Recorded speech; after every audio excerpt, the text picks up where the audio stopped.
La próxima charla es carcinoma endometrial e histeroscopia diagnóstica y tratamiento a cargo del doctor Joaquín Luna Ríos, quien es un médico cirujano de la Universidad del Rosario, ginecólogo y obstetra de la Universidad Javeriana del Hospital de la Samaritana, ginecólogo oncólogo del Instituto Nacional de Cancerología de la Universidad Javeriana, médico asesor de la Liga contra el Cáncer, jefe del Departamento de Ginecología y Obstetricia de la Clínica Colsanitas Queralty.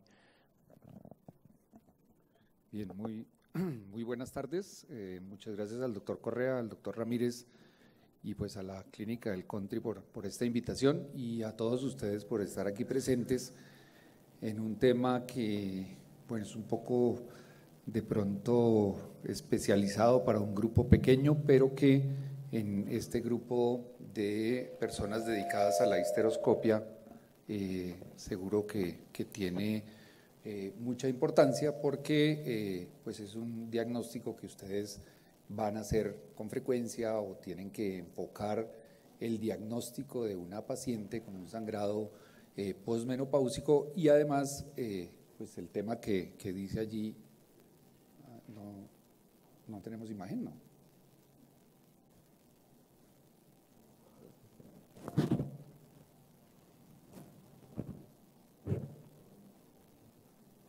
¿Qué será?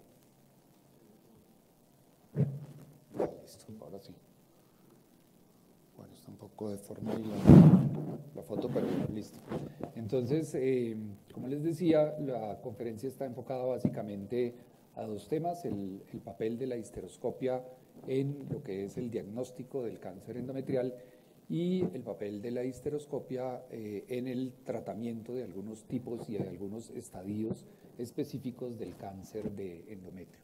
Vamos a empezar con una pequeña revisión de la parte de generalidades del cáncer endometrial.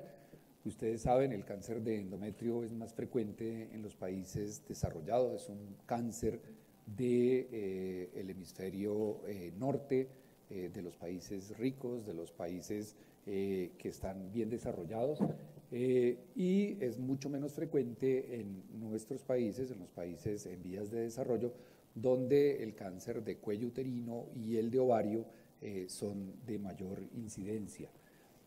Ustedes ven aquí el cáncer de ovario, aquí el cáncer de cervix, siguen siendo en nuestro país cánceres de mayor incidencia y de mayor mortalidad en nuestro medio. Aquí tenemos las estadísticas para Colombia. Estos son las estadísticas de Globocan, son la última publicación del 2012 de la incidencia de cáncer en los 5 continentes, publicado por la IARC.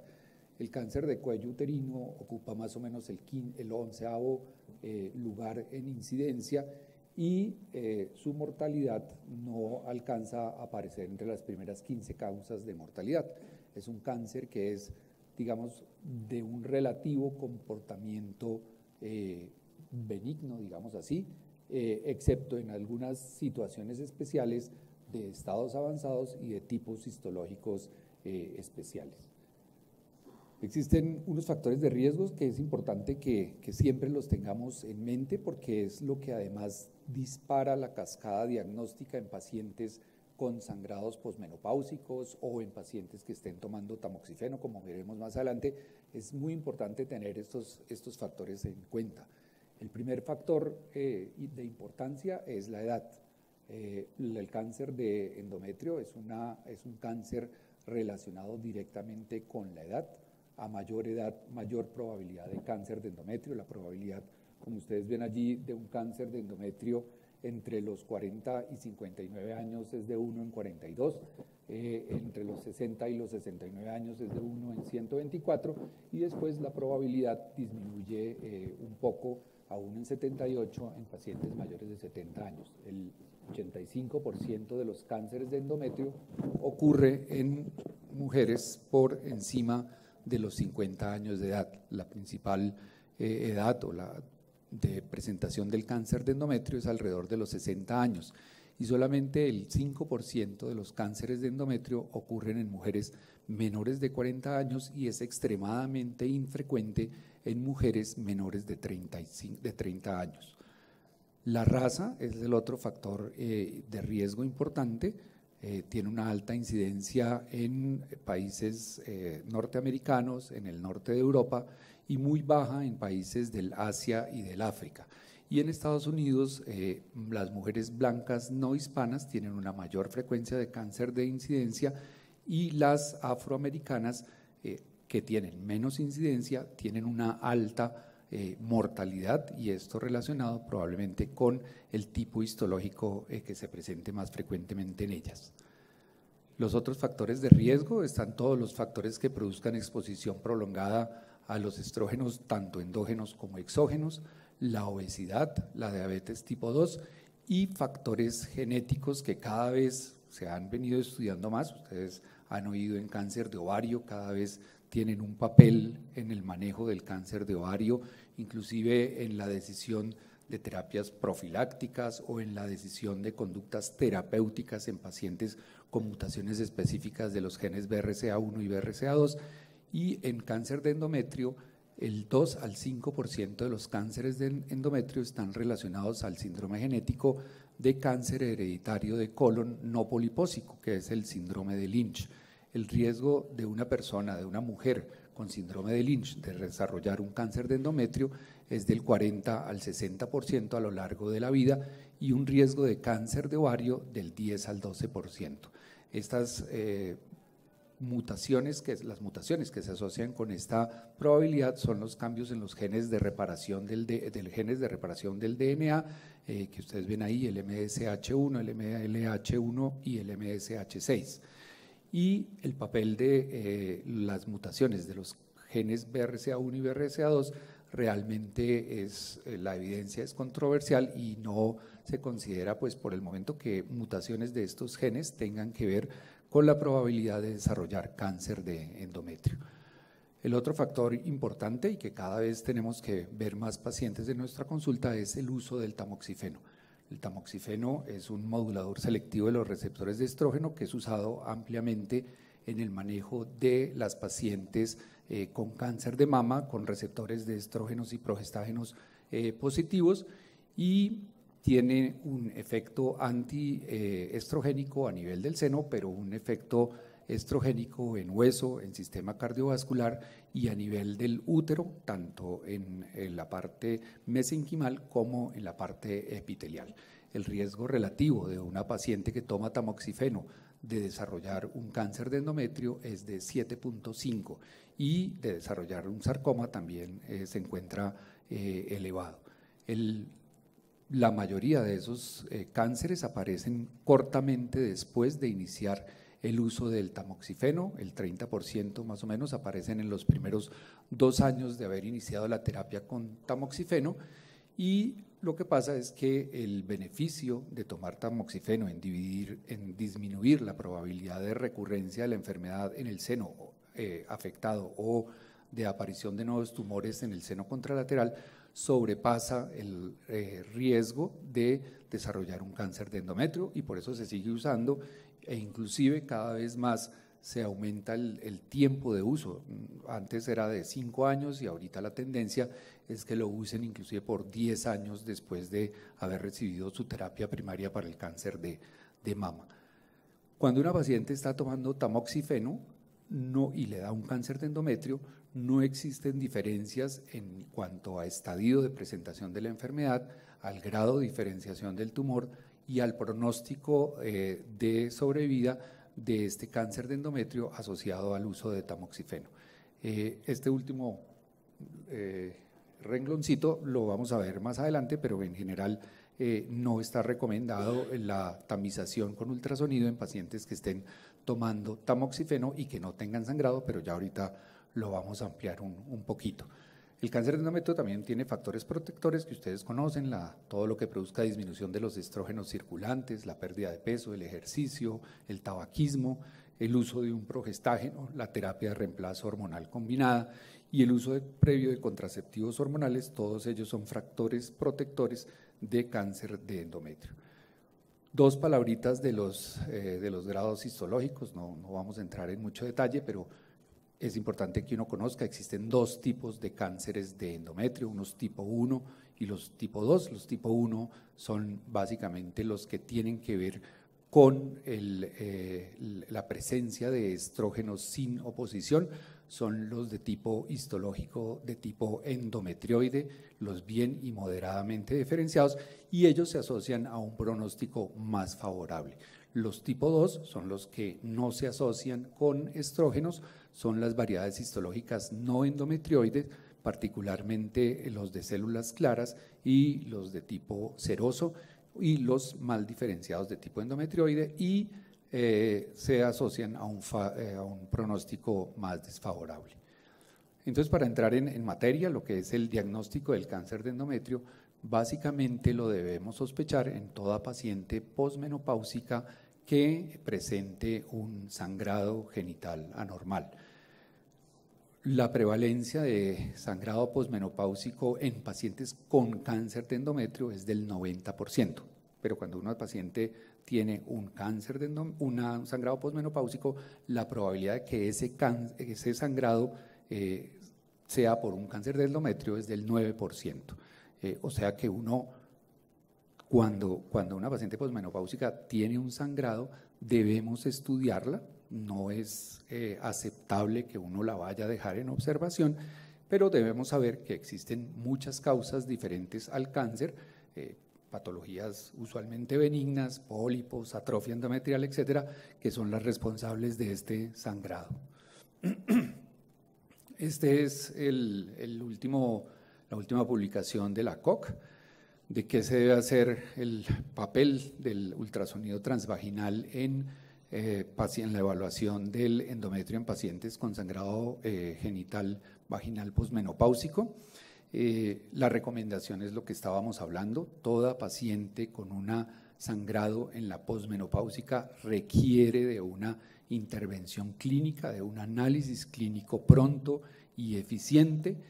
La ecografía transvaginal es el método apropiado de evaluación de este sangrado, aunque se acepta también que así uno no le haga, si uno no tiene ecografía porque está en alguna parte, pero le puede hacer una biopsia, es aceptable que usted le haga, así no tenga una ecografía, un estudio endometrial. La ecografía transvaginal es una alternativa razonable a la biopsia de endometrio como esa primera aproximación diagnóstica en pacientes con el primer episodio de sangrado genital.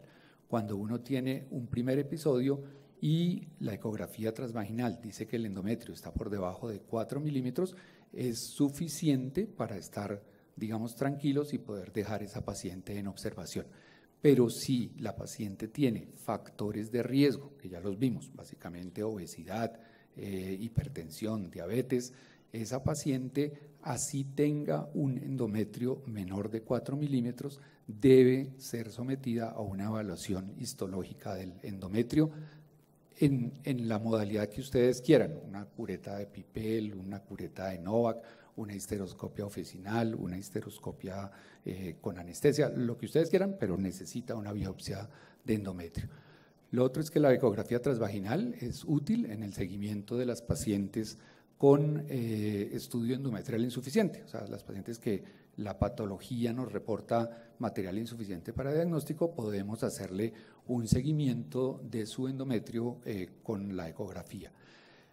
Toda paciente que sea llevada a una ecografía y que no se identifique claramente el endometrio debe ser llevada a una evaluación adicional, histerosonografía, histeroscopia oficinal o biopsia de endometrio. Y si hay una persistencia del sangrado, o sea, si la paciente en la primera ecografía, digamos, estaba a menos de 4 milímetros y vuelve a sangrar, esa paciente requiere de evaluación anatomopatológica del endometrio. O sea, eso es bien importante porque a veces vuelve uno a hacerle que la ecografía y que no, que tranquila, que está de menos de 4. Recuerde que hay esos tipo 2 que usualmente son muy agresivos y son tumores que tienen en la ecografía transvaginal endometrios menores de 3 milímetros. ¿Por qué los 4 milímetros? Bueno, eso Claudia nos lo explica mejor esta tabla. Yo no les voy a explicar esa tabla aquí delante de Claudia, ni más faltaba. Y es que pues el valor predictivo negativo, o sea, cuando la posibilidad de que sea un verdadero negativo, sí, es así, ¿no? La profesora de estadística. Entonces, exacto. Entonces, es del 100% cuando el endometrio está por debajo de 4 milímetros. O sea, hay diversos estudios, pero básicamente el punto de corte que menos pierde, que menos diagnósticos pierde y que tiene menos cantidad de falsos negativos es los 4 milímetros. Eso es la misma explicación, a distintos valores, cuántos cánceres se van a perder si uno usa eso. Entonces, si ustedes usan el de 4 milímetros, pues se pierden 1 de 339 cánceres de endometrio. Entonces, ese es el valor que se ha estimado y es el que recomienda la ACOG en su boletín publicado recientemente. Esto es un videito, vamos a ver si se ve bien allí. Mejor aquí en la pantalla, pero bueno, está bien.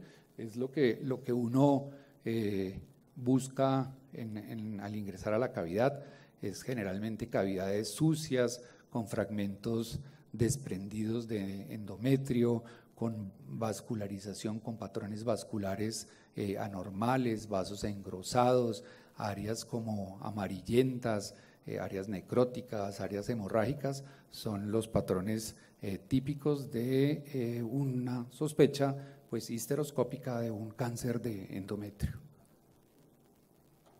Aquí hay otro videito, esta es otra paciente. Cuando uno ingresa y comienza a ver ese contenido como turbio, sucio, con moco, con sangre, identifica esas masas cerebroides, con áreas sueltas, con áreas necróticas, uno les ve como un color amarillito, eso es un cáncer de endometrio. El caso anterior, en un carcinoma endometrioide bien diferenciado, este caso es un sarcoma del estroma, un tumor mixto mulleriano maligno, un carcinosarcoma. Miren los vasos anormales, unos vasos grandotes, y uno pues ahí lo que necesita es hacer un estudio endometrial. A mí, y la recomendación en muchas publicaciones es hacer legrados completos, es mejor que hacer la sola biopsia de la lesión, sobre todo como vamos a ver más adelante en el estudio de pacientes con estadios iniciales, pacientes jóvenes y que son candidatas para manejos conservadores, que ya vamos a hablar un poquitico de eso. En cuanto al cáncer de endometrio y tamoxifeno, también en nuestras consultas ustedes lo enfrentan en la consulta del día a día. Los mastólogos tienden a pedirle a las pacientes siempre una ecografía transvaginal y entonces comienzan a llegarnos que los 11, que los 12, que los 14, que si los 9, que si… Entonces, esta es la recomendación del Colegio Americano de Obstetricia y Ginecología.